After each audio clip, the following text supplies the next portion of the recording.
George Orwell ने अपनी प्रसिद्ध किताब 1984 में लिखा है, अकेले होना आपको पागल नहीं बनाता। एक तरफ सच है, दूसरी तरफ झूठ, और अगर आप अकेले सच के साथ खड़े हो तो आप पागल नहीं हो सकते। भले से पूरी दुनिया आपके खिलाफ झूठ के साथ खड़ी हो। कुछ इसी तरह से विज्ञान सारे मिथकों और धर्मों के खिलाफ खड़ा होकर इंसानी दिमाग को सच की राह पर धीरे धीरे ला रहा था। काम कठिन था, लेकिन विज्ञान के पास सच की ताकत थी और पुरानी मान्यताओं के खिलाफ खड़े होने की हिम्मत। एरिस्टोटल का सोचना था कि अर्थ सिर्फ 4 एलिमेंट से बनी है। अर्थ पत्थर, एयर हवा, फायर आग और वाटर पानी।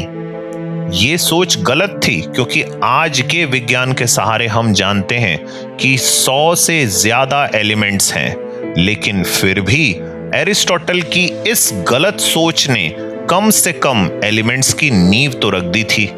वैसे ये दुनिया की सबसे लंबे वक्त तक माने जाने वाली गलत थ्योरीज में से एक है। 2000 साल से ज्यादा वक्त तक इंसान इसी को सच मानता रहा। उस समय इंसान के लिए केमिस्ट्री कोई साइंस नहीं थी। हाँ, कुछ एल्केमिस्ट जरूर थे, जिनके लिए पहले अलेक्जेंड्रिया फिर अरब दुनिया में एल्केमी आधी हकीकत आधा फसाना थी।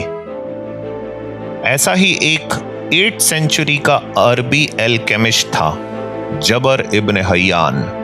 उसने विनेगर सिरके को डिस्टिल करके एसिटिक एसिड बनाने का तरीका खोज निकाला।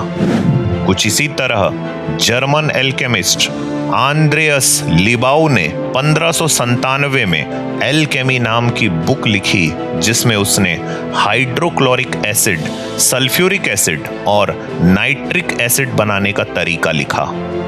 ये तेज एसिड्स किसी भारी मेटल को भी नष्ट कर सकते थे, और उस वक्त के एल्केमिस्ट ने ये सोचा कि अगर मेटल्स को नष्ट किया जा सकता है तो बनाया भी जा सकता होगा।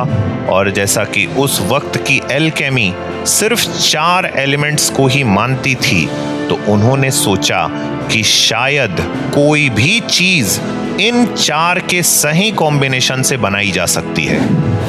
दरअसल उस वक्त की पूरी एल्केमी इसी समझ के साथ 2 चीजों की खोज में लगी थी। पहला, कोई ऐसा फिलोसोफर स्टोन, पारस पत्थर बनाना जो लोहे, आयरन और सीसे, लेड को गोल्ड और सिल्वर में बदल दे। दूसरा, कोई ऐसा केमिकल बनाना जिसे पी के इंसान हमेशा हमेशा के लिए अमर हो जाए। कुछ एल्केमिस्ट ने सोने की तलाश में भरपूर और ईमानदार कोशिशें की, जैसे कि 1406 में इटली में जन्मा बर्नार्ड। जब वो 48 साल का था तो उसने 2000 अंडे खरीदे और उसके सफेद हिस्से को अलग कर घोड़े की लीद के साथ एक कंटेनर में बंद कर दिया। 2 हफ्ते के इंतजार के बाद कंटेनर से गोल्ड की उम्मीद में जब उसने ढक्कन खोला तो उसे निराशा हाथ लगी। टीको ब्राहे और आइजैक न्यूटन के आखिरी कुछ साल भी इसी तरह के पारस पत्थर की खोज में निकल गए। एल्केमी की अजीब दुनिया से इंसानी दिमाग को केमिस्ट्री की तरफ ले जाने वाला आयरलैंड में जन्मा रॉबर्ट बॉयल 1642 में जब 12 साल का था तो गैलीलियो की मौत फ्लोरेंस में हो गई। बॉयल उस वक्त फ्लोरेंस में ही था और गैलीलियो के एक्सपेरिमेंट से बहुत प्रभावित था। बॉयल को भी पारस पत्थर की तलाश थी, लेकिन उसने इसके लिए एक्सपेरिमेंट्स पर आधारित विज्ञान के रास्ते को ही चुना। एक्सपेरिमेंट्स करते हुए उसने ये निष्कर्ष निकाला कि एयर में प्रेशर होता है और जब किसी मेटल को जलाया जाए तो उससे निकलने वाली फ्लेम का रंग भी अलग अलग होता है, जैसे लेड का गहरा नीला, सोडियम का नारंगी पीला और कॉपर का हरा। फायर आग की मदद से उसने अलग अलग मेटेलिक एलिमेंट्स को पहचानना शुरू किया। 1662 में एयर, हवा और प्रेशर दबाव के साथ एक्सपेरिमेंट करते हुए उसने बॉयल्स लॉ दिया। सतत कांस्टेंट प्रेशर में किसी गैस का वॉल्यूम उस पर लगने वाले प्रेशर के इनवर्सली प्रोपोर्शनल होगा। सरल शब्दों में, अगर आप गैस के वॉल्यूम को किसी कंटेनर के आधे हिस्से में ही दबाना चाहते हैं तो गैस पर प्रेशर दुगना लगाना होगा। इस तरह अपनी किताब द स्केप्टिकल काइमिस्ट में केमिस्ट्री को साइंस की एक अलग ब्रांच के रूप में रॉबर्ट बॉयल ने ही पहचान दी।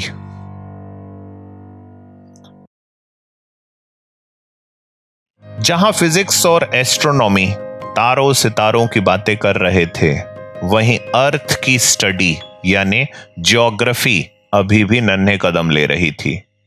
हालांकि ग्रीक्स मैप्स का इस्तेमाल कर रहे थे, लेकिन 4th सेंचुरी BCE के अलेक्जेंडर के अभियान ने मैप्स बनाने वालों के लिए नए दरवाजे खोल दिए।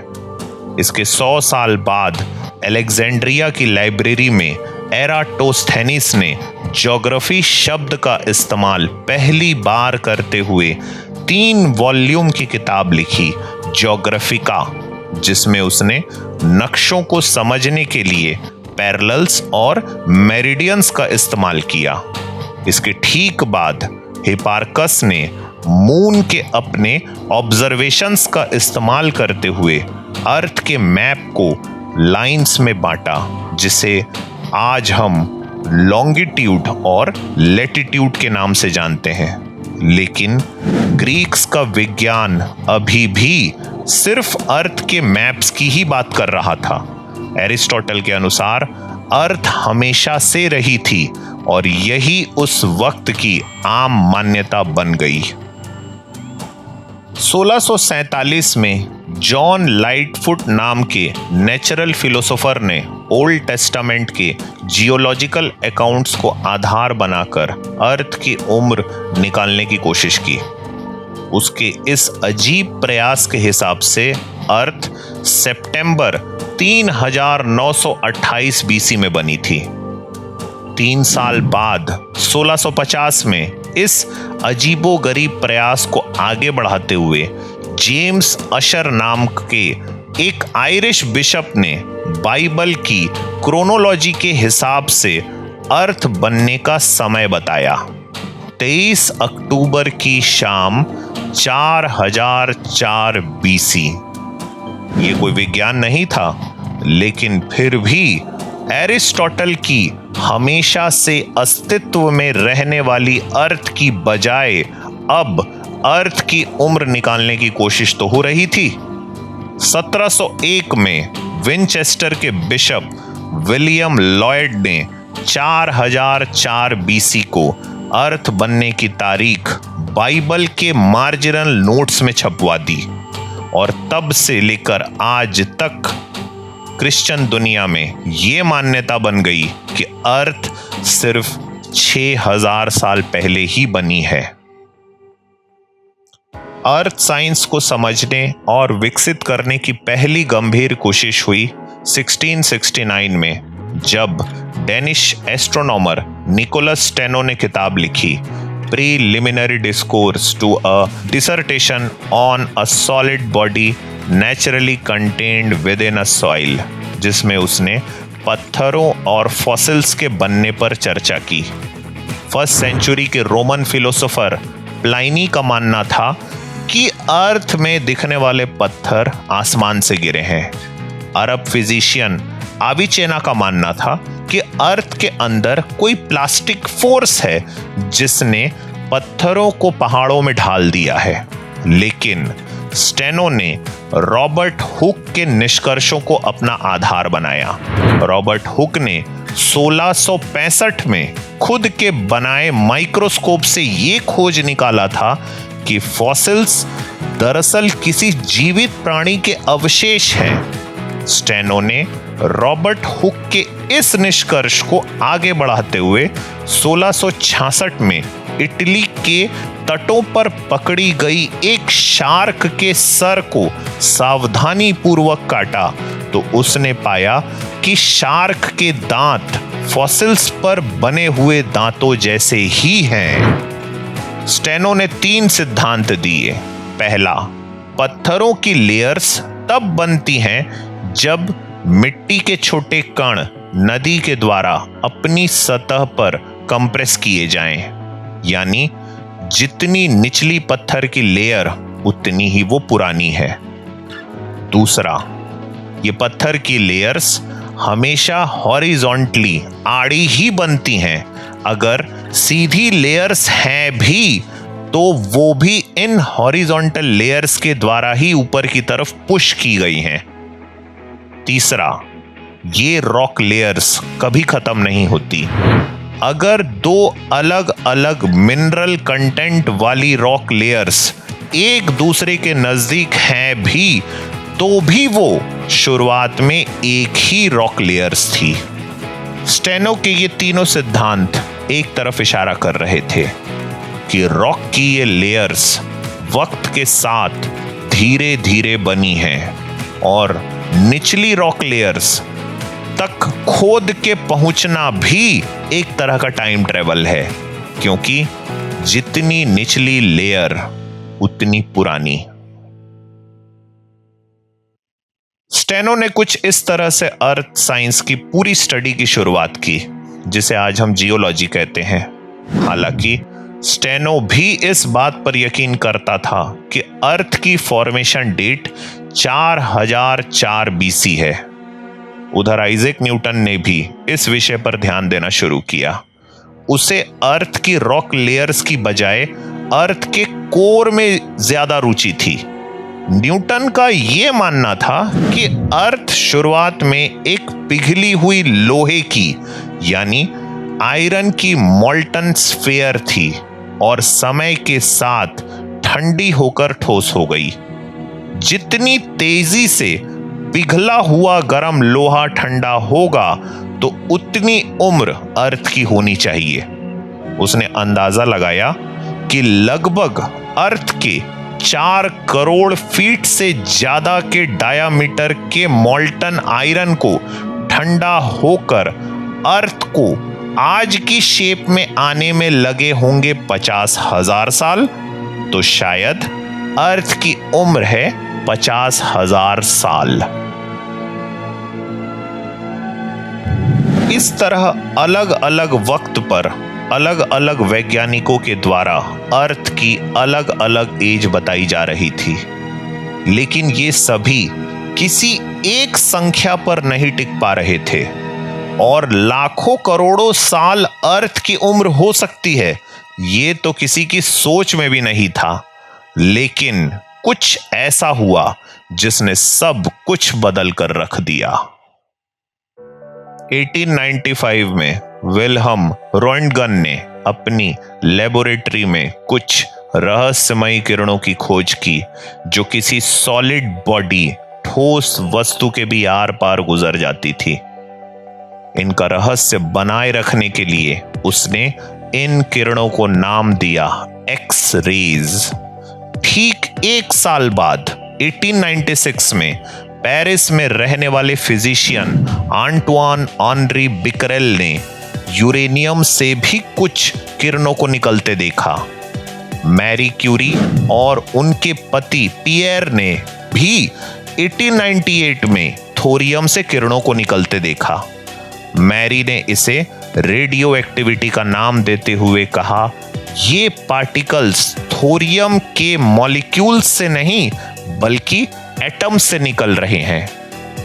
इसके 4 साल बाद एर्नेस्ट रदरफोर्ड नाम के फिजिसिस्ट ने इस प्रक्रिया को समझाते हुए बताया कि दरअसल ये एटम्स डिसइंटीग्रेट विभक्त हो रहे हैं क्योंकि इनका मास ज्यादा होने के कारण ये अनस्टेबल, अस्थिर हैं और अपना इक्विलिब्रियम, संतुलन बनाए रखने के लिए ये पार्टिकल्स को किरणों के रूप में बाहर फेंक रहे हैं और इस डिसइंटीग्रेशन की गति को नापा जा सकता है। रदरफोर्ड ने आगे कहा कि जिन मिनरल्स में इस तरह के अनस्टेबल एलिमेंट्स हैं, उनकी उम्र नापी जा सकती है। इन एलिमेंट्स के डिसइंटीग्रेशन की रफ्तार को नाप के उसने अर्थ की सरफेस पर मौजूद ऐसे मिनरल्स की उम्र का अंदाजा लगाते हुए उन्हें 1 बिलियन 100 करोड़ साल से भी ज्यादा पुराना बताया। अब हजारों नहीं, अर्थ की उम्र का अंदाजा करोड़ों सालों में लगाया जा रहा था। आर्थर होम्स नाम के जियोलॉजिस्ट ने रेडियो एक्टिव थ्योरी को डेटिंग से जोड़ते हुए 1913 में छपी अपनी प्रसिद्ध किताब द एज ऑफ अर्थ में इन अनस्टेबल एलिमेंट्स की तुलना घड़ी के साथ करते हुए अर्थ की उम्र 300 करोड़ साल, 3 बिलियन ईयर्स बताया, जिसे 1930 में रदरफोर्ड ने फिर से अपने कैलकुलेशन सुधारते हुए 400 करोड़ साल, 4 बिलियन ईयर्स कर दिया। आज की मॉडर्न रेडियोमेट्रिक डेटिंग से हम ठीक ठीक कह सकते हैं कि अर्थ की एज तकरीबन 454 करोड़ साल, 4.54 बिलियन ईयर्स है। नॉर्थ वेस्ट कनाडा में मिलने वाले रॉक्स 4.03 बिलियन ईयर्स और ऑस्ट्रेलिया में मिलने वाले रॉक्स 4.3 बिलियन साल पुराने हैं। लेकिन अर्थ की उम्र ठीक पता करने हमने मून पर भेजे गए अपोलो मिशन से इकट्ठे किए हुए मून के पत्थरों और मिटियोर्स का भी गहन अध्ययन किया है। ये दोनों ही करीब 4.4 से लेकर 4.5 बिलियन साल पुराने हैं और इसलिए आज हम जानते हैं कि हमारी अर्थ 4.54 बिलियन साल पुरानी है। सितारों से लेकर अर्थ की उम्र तक हमारी साइंस इसी तरह हमारी सोच का रास्ता खोल रही थी। अब हम एटम्स से लेकर उनकी डिसइंटीग्रेशन के रहस्य सुलझाने में कामयाब हो रहे थे।